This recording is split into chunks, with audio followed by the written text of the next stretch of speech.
Hey guys, Sneaky Snake here, Brothers in Arms, World of Warships, and today's video we're going to take a look at an absolute heartbreaker that I had in the Z-52, the Tier 10 German destroyer. I'm divisioned up with my buddy Mega, and he is playing in the Hindenburg, the Tier 10 German heavy cruiser, and of course Puddin, and he's playing in the Shimmy, the Tier 10 Japanese destroyer, and we're playing some domination here on the map Shatter. For my captain skills and my equipment, the screenshots will be appearing right now on your screen. I go with the torpedo boat build on this thing, and the reason why is you can get that reload down to about 68 seconds, and that's sizzling. That is exceptionally good for a Tier 10 destroyer, and while the torpedoes don't have the most alpha damage, to be honest with you, it's death by volume, and that's what this thing is able to do better than any of the other Tier 10 destroyers. Now, when you compare it to something like a Grozavoy or a Gearing, I'd say it kind of fits right in the middle. The Grozavoy has amazing performing guns, and it has okay torpedoes at best. The Gearing has amazing guns for close range combat and has very, very long range torpedoes that deal a pretty good amount of damage. The Z-52 is kind of somewhere in the middle. The guns aren't great at long range, but they're not the best at short range either. When you're about 8 to 10 kilometers away, that seems to be the preferred distance, because you don't have the rate of fire of the Gearing, but you don't have the shell arcs of the Grozavoy per se. And then with the torpedoes, you have pretty decent range. They're better performing than the Grozavoy, especially so in the reload, so that's why it's better than Grozavoy torps. And of course, you also have a better reload than the Gearing, albeit with much less range. But 10.5 kilometers will still do the trick, and these torpedoes also go at about 69 knots, I believe, so they're very good torpedoes in that sense.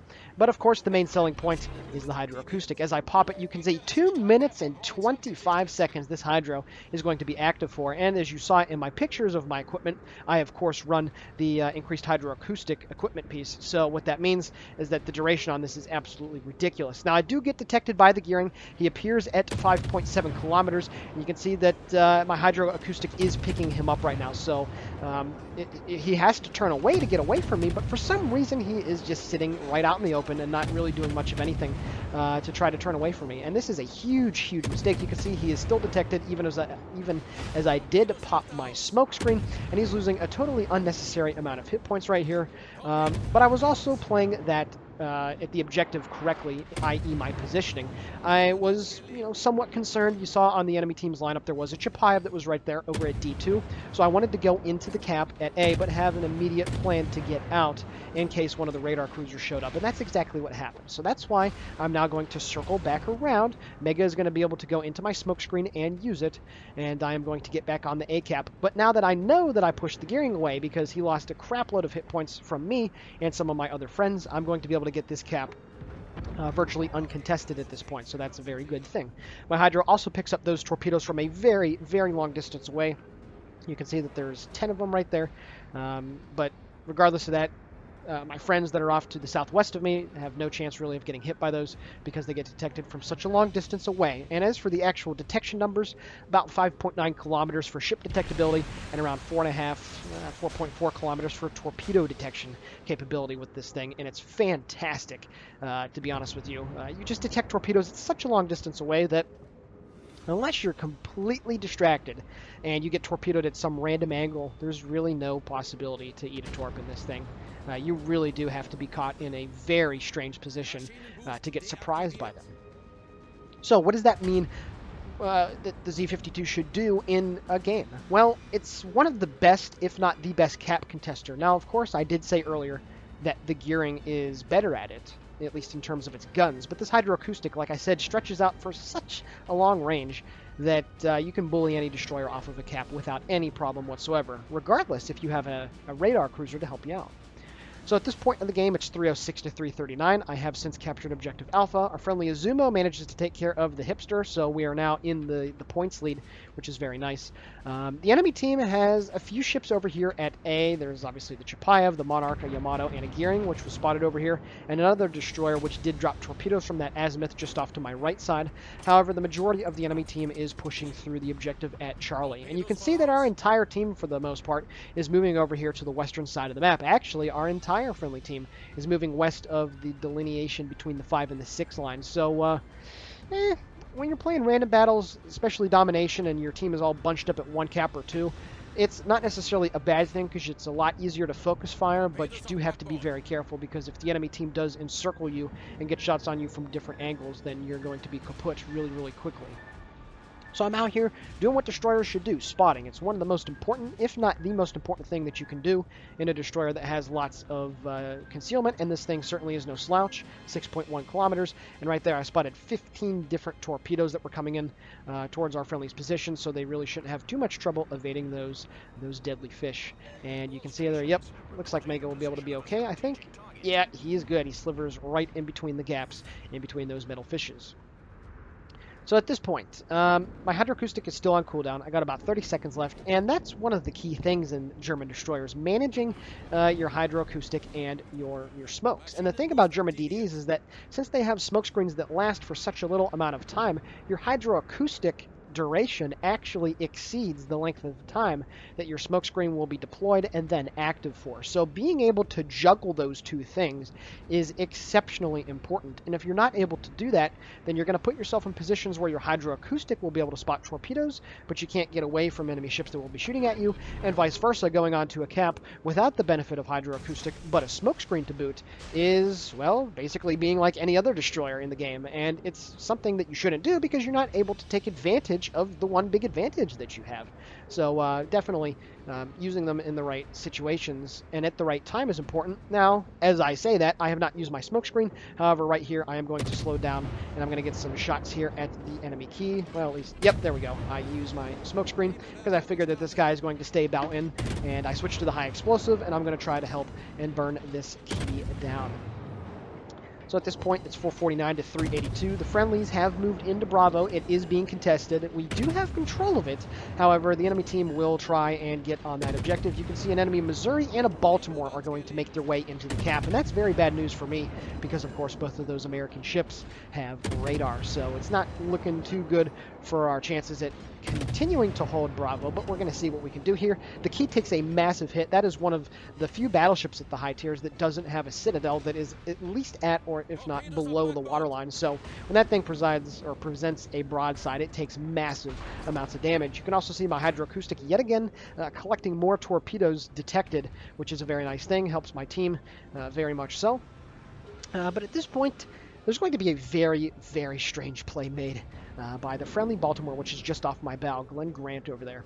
Now, why this Montana decided to chase down the key is an absolutely ridiculous play. I have no idea what he was thinking. The key, of course, has torpedoes, and much like a Tirpitz, the only way that you can put yourself in a situation to get hit by those is to play stupid and close the distance. So why he did that beats me, man. I have no idea. And it felt like that was going to be a catalyst for things to come, and what do you know, this is Baltimore, like I mentioned earlier, is going to provide a very interesting thing. You can see in chat, I'm putting Baltimore, don't go out. There is a Missouri that is coming through, and he is going to shoot at you. And this guy kind of gets the deer in the headlights thing going on right here. I'm getting some good AP shells and resetting the cap, and for some reason the Baltimore, instead of speeding up when he realized that the Missouri was reloading, decides to sit full broadside on to 9 16-inch shells. And I think that was a pretty predictable outcome. I have no explanation for that. And I don't know, man. I'm sure you guys watching this are probably face-planting just as much as I was during this game, but hey, that's what you get when you play this game, I guess. Play for fun, right? Anyway, so at this point, I am now switching back to the AP as this Missouri is presiding a nice broadside for me. And that's one thing about German destroyer AP. It's very much like the German heavy cruiser AP. It doesn't have the best penetration, as I take a decent bit of damage from that Missouri. I'm surprised I didn't take much more. But when you catch the broadside hit, you notice the amount of damage that I've done. Back-to-back salvos of over 3,000 damage as the next one goes in. And I'm just going to continue to pepper this guy, and I will be able to secure this kill. Another almost 3K salvo on that guy. Very, very nice stuff right there. 1980, and then with the next salvo that goes out, I managed to take care of that Tier 9 premium American battleship. I pick up my first kill of the game. I'm up to 74,000 points of damage, and, well, things aren't looking as grim as they were a couple minutes ago, but we still are down 5 ships to 3, and I am detected right here. So what that tells me is I just start to move forward. You can see right here not having the hydroacoustic at the moment is not the best thing, but I'm able to move forward because I was already starting to move forward because I was detected. it tells me that there's an enemy DD out by the enemy Montana, and it has to be the Harikaze. So that's some very good information. And I decided to launch my torpedo salvo at the enemy Montana. You saw that he was starting to move forward there. However, there are some friendlies behind. They're going to be able to get some shots at that guy, and he already was burning. Now, speaking of the friendlies that are behind me, notice in the next few minutes just how little support they're actually able to give myself, Pun, and Mega, who are on the caps. You can see that between the three of us, we're the only ones that are anywhere close to the vicinity of those capture points. Now, I do get detected, and I'm guessing because it's also the Moskva. I forgot about that guy. Another radar ship that is moving in towards the B cap. So he is capturing it right now, and I'm going to try to see what I can do. And as the torpedoes are about to slam home into the Monty, all of a sudden, okay, Harikaze gets caught completely off guard by those torpedoes. And right as I popped my hydroacoustic, it just so happens that the gearing showed up. I light him on fire, put him on 21 hit points. I do not manage to get the double strike, but nonetheless, I secure my third kill of the game, kill 2 enemy destroyers in about 15 seconds. And with that being said, the Montana had to use his damage control on the torpedoes that did manage to hit him. I also popped my smoke screen right here because I'm going to try to get some shots in at this guy on the broadside without any possibility of being shot back at, unless he wanted to. Well, he could shoot at me, of course. Obviously, smoke doesn't give you cover, but you know, he'd have to blind fire, and that's where I was getting at. And with that being said, you can see the AP right into the side of the Montana. I covered this before in my Z-46 review that has the exact same guns that this thing has. Look at the damage right on the side of that superstructure. That's absolutely fantastic. 2, 3, and then 1.5k damage done to that guy.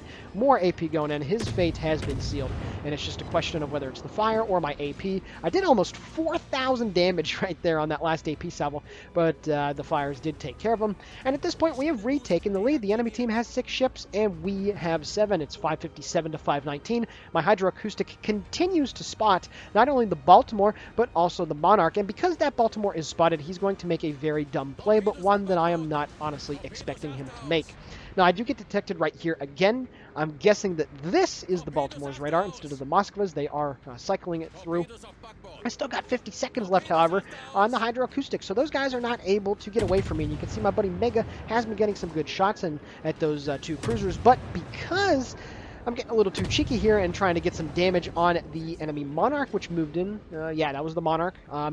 What's going to happen here is I'm not going to be able to get out of the way. I misjudged the speed of the Baltimore as he was coming in on me, and I'm going to lose a lot of hit points here that I honestly did not need to lose. You can see here the Baltimore is swinging his guns into play, and American HE, oh boy, that did a lot of damage to me. Took me down about 4,000 hit points, and unfortunately, I am not going to be able to get behind this island without taking another hefty salvo. So right there, oh boy, I lost about 9,000 points of damage that I didn't need to lose at all. And it's a very good thing that I aimed these torpedoes just a slight bit more in front, and the last 3 slam into the stern of that Tier 9 American heavy cruiser, where I would have been dead right there. So a very poor torpedo drop by me, to be honest with you.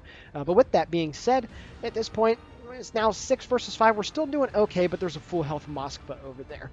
My buddy Mega did go down because he was really the only guy out in front of me, and you can see there's a lot of hit points left back there from teams. The Izumo, the Montana, the Bismarck, and the New Orleans. And why they were camping back so far, I have no idea. And you can see it's not just me in chat. Both Puddin and Mega, all 3 of us were, well, you can see also, move the fuck up. Yeah, pardon me for that, but I was getting a little tilted at this point because short of losing that about 9,000 hit points that I did, I think I've pretty much played this about as good as possible, utilizing the cover, utilizing the hydroacoustic, forcing DDs off caps, getting kills, using the torpedo reload to, you know, get some good damage done.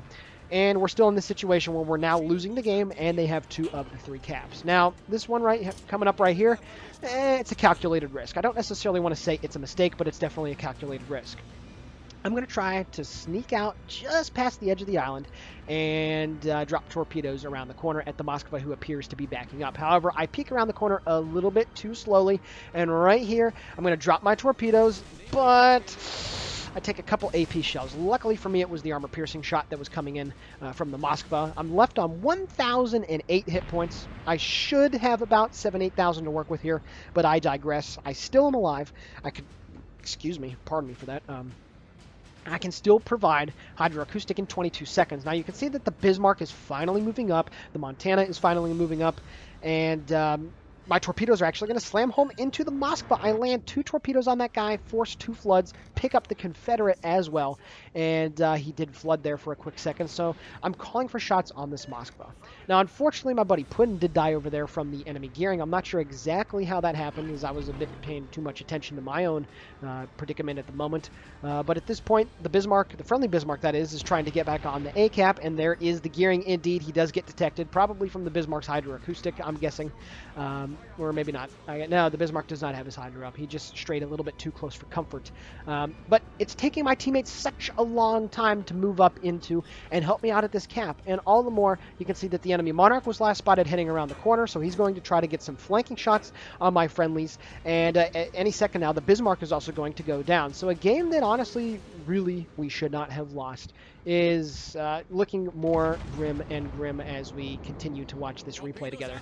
And it's a shame, man. It's such a shame.